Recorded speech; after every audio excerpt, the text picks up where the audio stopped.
It was just this past month that I realized, yep, this is it. This is the month that's not going to be sustainable. A single parent in New Westminster is making the unbelievably difficult choice to move their family into a bus. They're facing homelessness and say it's their last hope. It was pretty hard, realizing that, okay, I'm not going to make rent this next month, and this is just not going to be sustainable long term, and we have to move no matter what. Jennifer Parker and their 3-year-old daughter Celeste don't know what their situation will look like in a little over a month, when they will have to move out of their current home.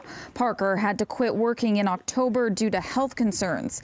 They're now unable to keep up the cost of rent and envision 2 possibilities for their future. I can either go to a shelter, which I'm not sure about what the COVID risk is with that, or I can see what I can do to raise money to essentially buy a converted bus. They call them schoolies, and we'll just, take our life on the road. Parker has found a 1960s converted school bus for $5,500 and is trying to raise the money to purchase the vehicle through an online fundraiser. If we don't like it, we can change it later on, but for right now, it's got water, it's got, heat, electricity, it's got everything, all the basics that we need. David Brown with Lookout Housing Society in New Westminster says Parker's situation is a reflection of an escalating issue he's been noticing recently. The folks that do have the history of homelessness are still there, but now we're getting folks that up till a while ago, they had a pretty good life going for them.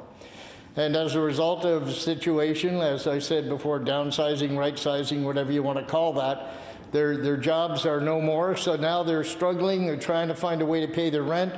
A lot of people are not being able to do that. Brown says there are a number of supports needed to help people in situations like Parker's, but maintains it ultimately comes down to one thing. What we need more than anything is good housing. So we need a good varied stock of housing. We need different types of housing for different folk, and let people move in. Instead of just building, historically we built boxes for people to get them into, start building things that fit the person. Parker is hopeful they'll be able to afford the bus, but is mentally preparing for the reality they just won't have anywhere to go once April hits. And a shelter may be the only option. I totally get that if the fundraiser isn't successful, that's where we need to go. I would like to avoid it if at all possible, but it is one of the paths out there that we might have to take. In New Westminster, Ashley Burr, City News.